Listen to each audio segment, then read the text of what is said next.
Hey guys, it's me again coming on. Hope you're all doing well. It's me, Ashley. I'm a higher self channeler, and I'm coming on today because I want to talk about something very basic but very stunning in all of our lives, which is the labyrinth that we create for ourselves on this journey.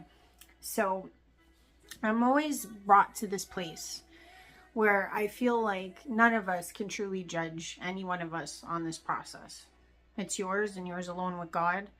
You and God basically are navigating this labyrinth that you ultimately have created for yourself. The reason why I use the word labyrinth is because I can say, for those of you that do watch me, I feel like there is a point or element that we all go through where we come on, we get turned on, or we feel like we're accelerating on an ascension journey. And ultimately, you start to feel like there's this element of yourself that gets kicked on, and you realize the God presence within your own life. And once that does take place, you notice that the elements around you, or the life around you, does also alter as well. You don't see things the way most people see things. You see it a little altered, a little differently. Sometimes like a slip screen, or what did I say? A slipstream. That's the way I wanted to pronounce that. Where the whole rat race and everything's going on with everyone around, and you tend to be the person who's looking at it from a different perspective. And I just want to say to those of you watching, I, like most, would not understand, but I'm simply just a reflection of you staring right back at you. And I can honestly say in these last little while, I've been noticing that the labyrinth that we all create for ourselves, the one we created way before we showed up, we came on this ascension journey and we knew that there was something intrinsic. We knew that there was something historic. We knew that there was something ancient about it. Because as we go through the process, we're always getting fed and shown different parts of elements of the present, past, future that are taking place and taking shape as we progress in this dimensional space. That's the best way I can put it. A lot of us are channeling a lot of different information. A lot of us are getting downloads, or, you know, people could see it as spiritual prophetessing, etc. A lot of us are bringing down a lot of information from the higher realms to basically not just navigate for ourselves, but to help navigate with others.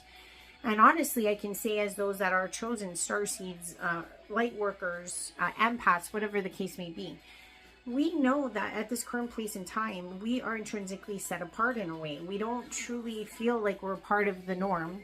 And in a way, we are all going through our own version of labyrinth. And I can only speak for myself. I know that in these last weeks, I've had to traverse some pretty dark things. And that's kind of what I want to talk about too. Not just about what's happened to me, but how this plays in part in the labyrinth that we all have to navigate as starseeds, 144 angelics, whatever we want to put it. We all know that we're from different parts, different places. Some of us are from different times. You know, blown mind, right? Like, I can personally say that none of us can judge the process that any of us are going through, because like I said, it is between you and God. So, as I am just a reflection of yourself, if what I say irks you, just know that that's a part of your reflection of your darker side or your shadow that's taunting you right now. And that's totally cool, because realistically, the only way we can get through the labyrinth is to understand ourselves totally and fully. And unfortunately, for those of us out there that are working in our shadow most of the time, this part of ourself is like one that has to come into place. Like, why I also call it a labyrinth is because, much like I've said, with all of the challenges through our ascension journey, much being guided sometimes by things like angel numbers or sequences or patterns, whatever the case may be, we put breadcrumbs in our way. And some people could even say that's happening even when they go to certain parts of the world. Like, sometimes you can be in a part of the world and you can get memories, etc., when you're in that space. Or you feel like you're very drawn when you're in a certain country. All of those elements, all those things that you're downloading are all meant for you. They're breadcrumbs for you to remember what it is, where you came from, where you're going, who you may be. It's all temporal in some capacity, but also not. Because you're just collecting the parts of yourself that you've forgotten. That's all that's really happening. So the labyrinth cannot just work solely and fundamentally just in our light self, because our light self is one dynamic. And then we also have our shadow self, which is another dynamic.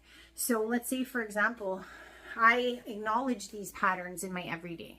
It's something that I have to focus on because I know that they're basically, the patterns are going to show me which paths I need to take within the labyrinth. And if that path leads me to places where I'm not all light and bubbly and floating on the river, which we always are, doesn't matter which paths we go down, we have to realize that one of those elements is our shadow side. We have to be able to incorporate both sides of ourselves and be able to navigate as a person who can balance the dark. Because to say that we are not both parts, and as we execute through the labyrinth, that is life, that is this path, you'll notice that these triggers of shadow keep showing up everywhere in your path.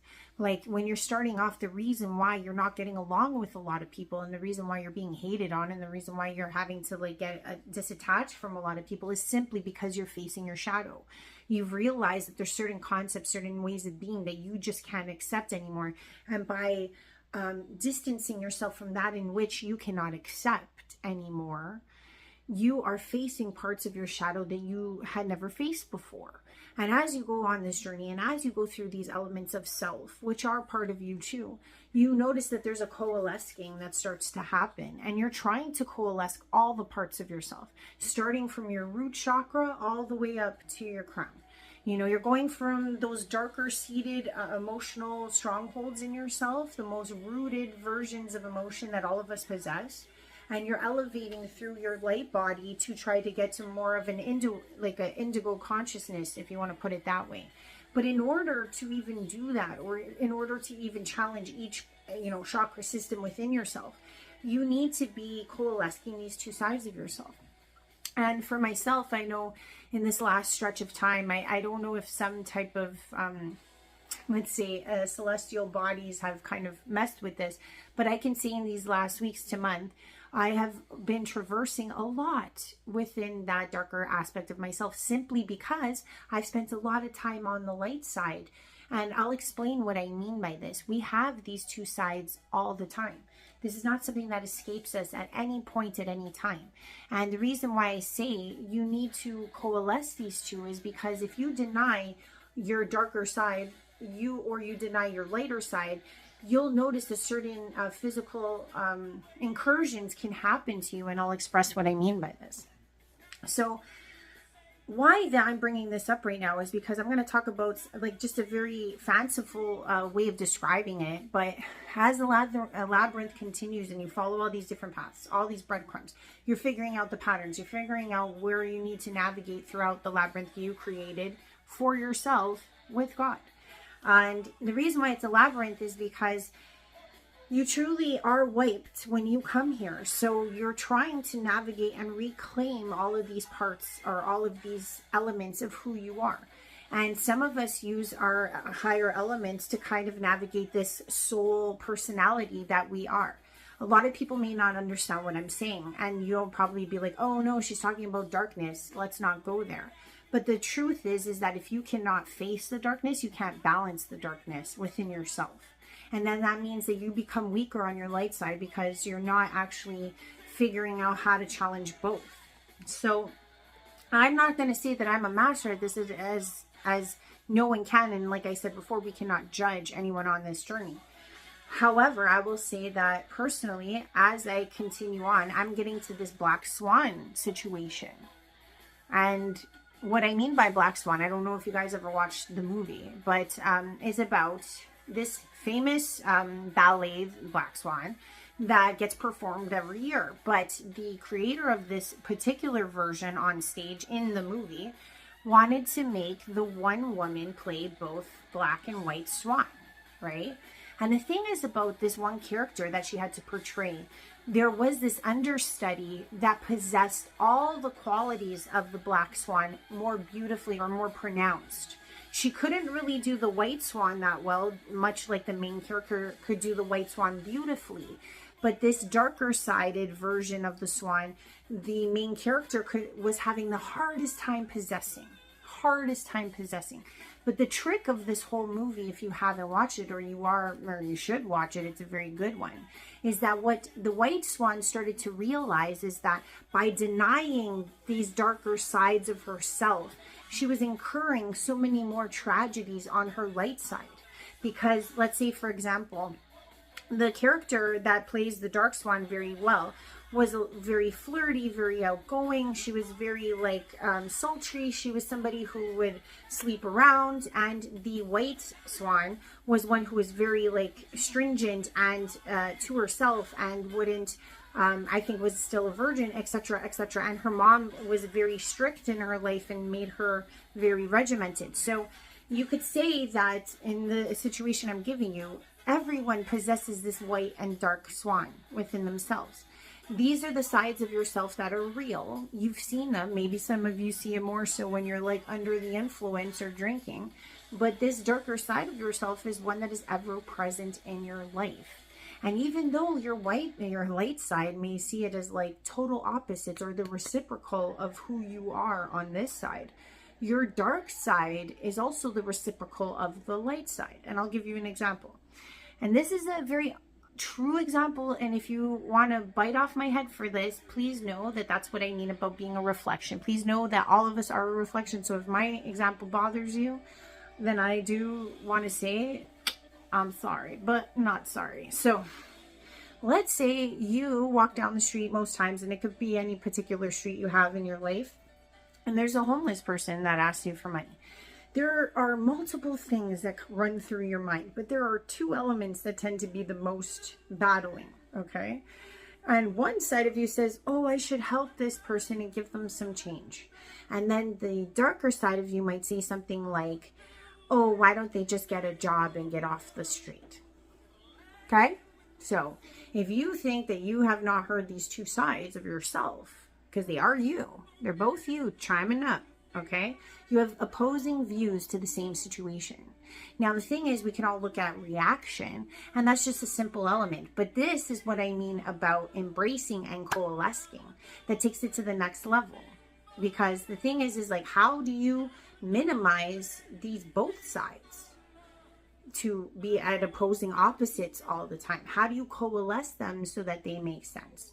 Okay? And the way I have found is that in this situation, what helps the most should be the elemental standard. Okay? Now hear me. Let's say, for example, that light side of you says, oh, I should help them and give them some money, right? Does this help them? Is this the ultimate help? Think about it. Are you doing this altruistically? Are you doing this because you truly think it'll help?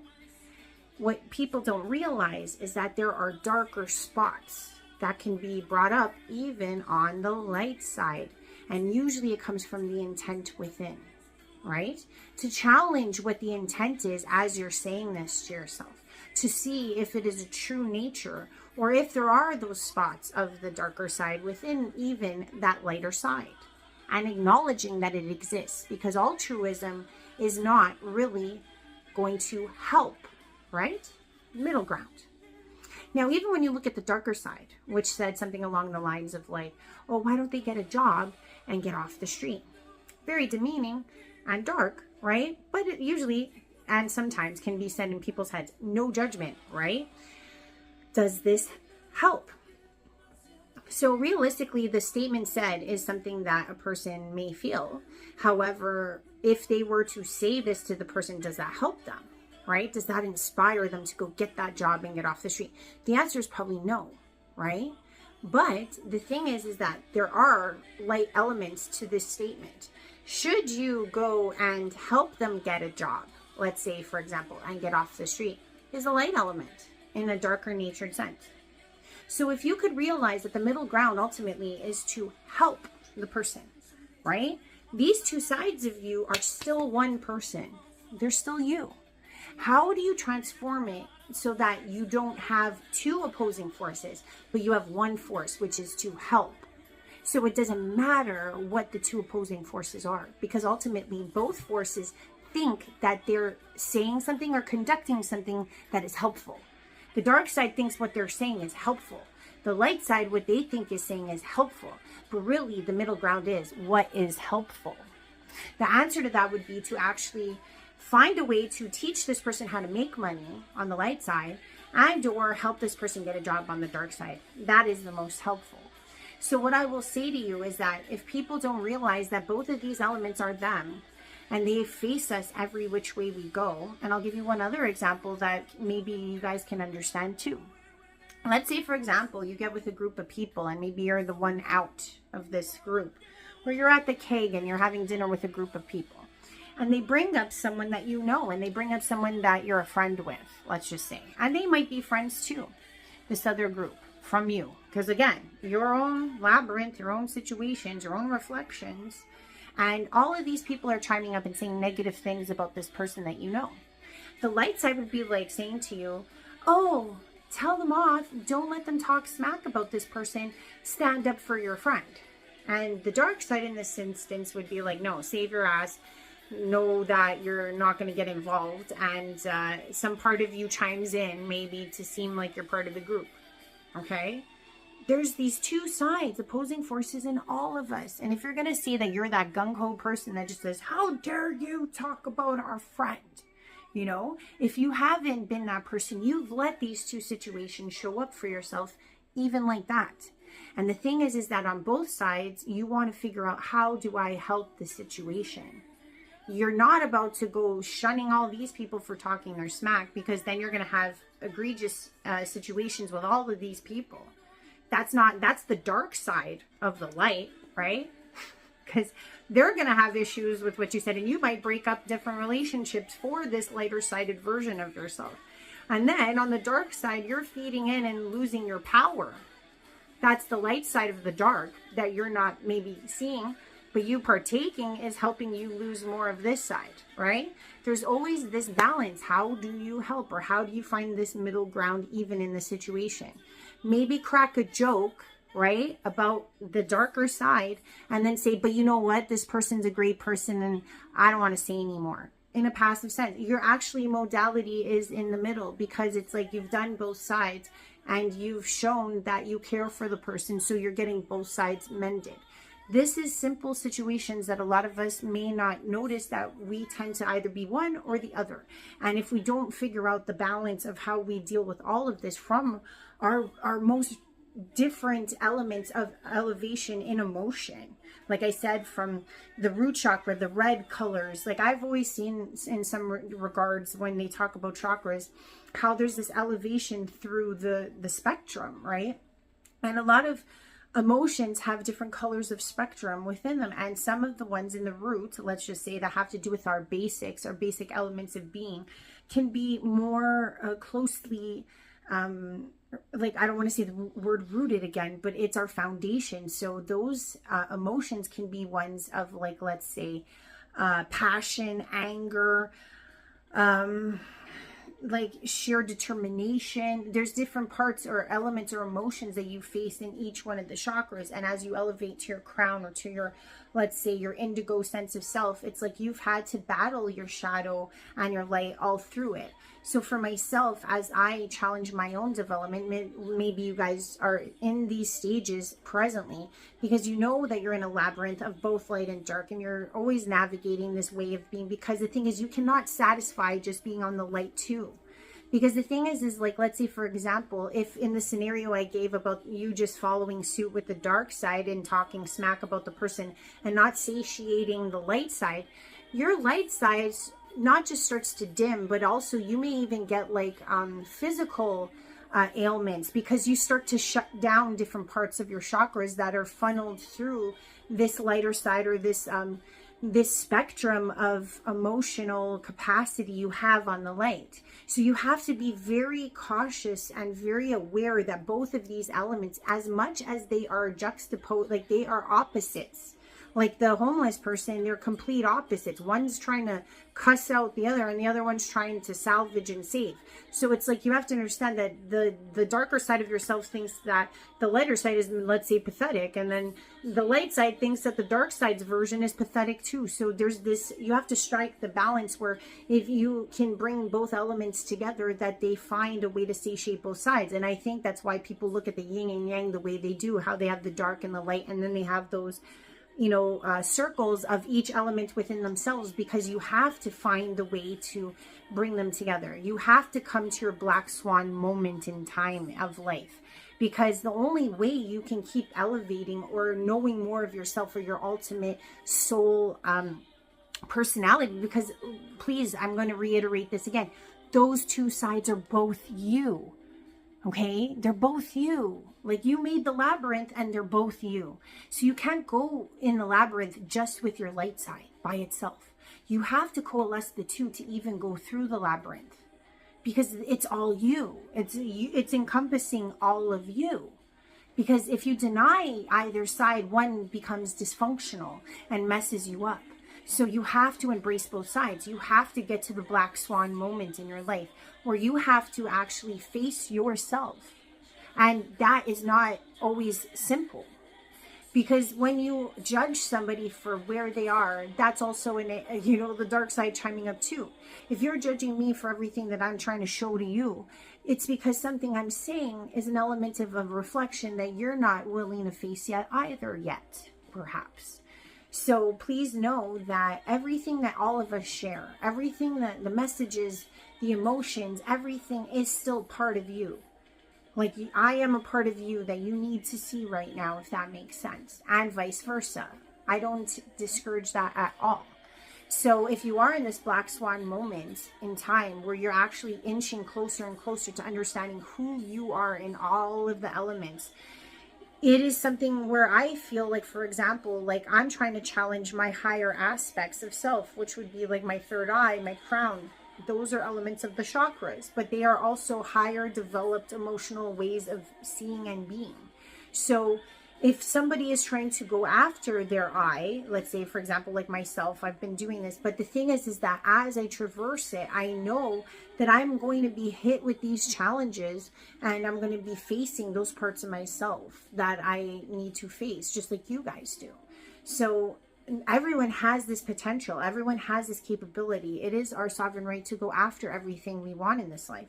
However, it comes at the cost of knowing who we are in all fashions and forms, not being scared to be who we are in all fashions and forms. And the funny thing is that because we created the labyrinth, sometimes it's more perplexing because of who we are as an element in itself. Like, for myself, I knew going into this whole pursuit of my eye that I knew it wasn't going to be easy, because to face your black swan is one where you have to be able to look at yourself in every single fashion and wholeness of who you are with God. And for most of us, as we go through all this shadow work and these elements and in capturing the sides of ourselves that we may not have faced in a very long time, we have to be very honest with ourselves and say, we're all in this together. And I hope what I've shared with you guys has helped. I personally, you guys have seen all my highs and my lows, and I will continue to have my highs and my lows. As long as everything I've said helps, right? In the balance, and it helps. That is my ultimate goal. So as long as it takes me to find my true black swan fullest self, is when I can truly embody all parts of myself that we all have to recapture as those that may have fallen short and forgot a lot of who we are. And to be there and embrace each other and to give each other that leeway and expression of self to do so is such a beautiful thing. And I will say this to all of my starseeds and my light bearers out there. We go through a lot. Like, for those of you that may watch me or don't watch me, I know for a fact that in this last 3 weeks to a month, I have been waking up every day like I'm doing a complete other job on, dream time. And a lot of us, I feel, are on these missions during dream time, and they're getting more, like, I'm remembering more and more and more of the challenges. I'm remembering the faces. I'm remembering the occasions, the reality shaking revelations I'm getting in my dream time about myself, my reflections, even in the dream time. Like, I remember I captured one woman in my dream, and when I stared at her, I realized she was a reflection of me, and it like sunk in, and I was like, and I stunted out of the dream. And it was because she didn't look like me. I was in pursuit of her, but when I caught force of her, it was like, whoa, I realized that the person I was in pursuit of was actually a reflection staring back at me. And it was like as if I acquired that aspect and I had to face it. And I feel like in our dream time, some of this starts to play out in our modern day-to-day in situations that help us to navigate that aspect of our shadow and or our light that we may be having to traverse at the moment. So all of these challenges that we go through, we cannot simply stay in one side, because it will interfere with the disbalance of who we are as a soul. We are both sides. Therefore, we have to find that middle ground from within. So all paths in this labyrinth may have some breadcrumbs, but at the same time, it's like we have to figure out how to counteract and how to face these fears one by one. Like I said before, when I talked about the levels in the mountains, what you must understand, just like I had to understand over time, is that I could never have faced these fear sets up here if I had not done the fear sets down here. There is an element of knowing that each part of the journey and each part of our time here and each level or each fear set we go through is part of the process. It is a level, it is a stair to that rising. So you cannot just jump through a fear set. You would only be able to even vision the fear set or know that you're being challenged by it, or to see the reflections that get you there to understand. So don't ever feel like you're ever down and out. Don't ever feel like things are amiss, because what I can say is no matter how different and how wavering and how depleted at times you can be, you are always challenging parts of yourself through the labyrinth. So that is always a feat of grandeur and of defiance that maybe you're trying to break through. Because realistically, to get to your black swan moment, you have to realize that you encompass both of these things to its own brilliance.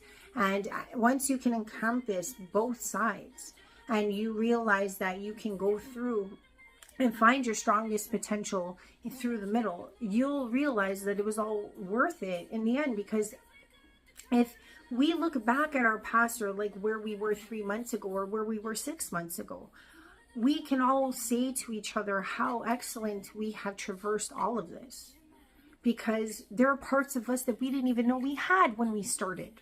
And it's going to keep getting better, and it's going to keep getting more expanded and more developed. And that's the true understanding. We're going to gain more of our memories of who we are as a soul. The whole process is designed for self-exploration, and the labyrinth is designed strictly to bring you to these avenues so that you develop that skill, so that you develop that way of being, so that you develop an aspect of yourself that you never thought you had. But it is in you, or you would not be expressing it, experiencing it, or seeing it in a reflection if it wasn't. So I just want to leave you with that. I love you lots. If you do like what I'm saying, please like, please share, please subscribe. It's free. It helps me out, helps you out. We're all here for each other. Have a good one, guys.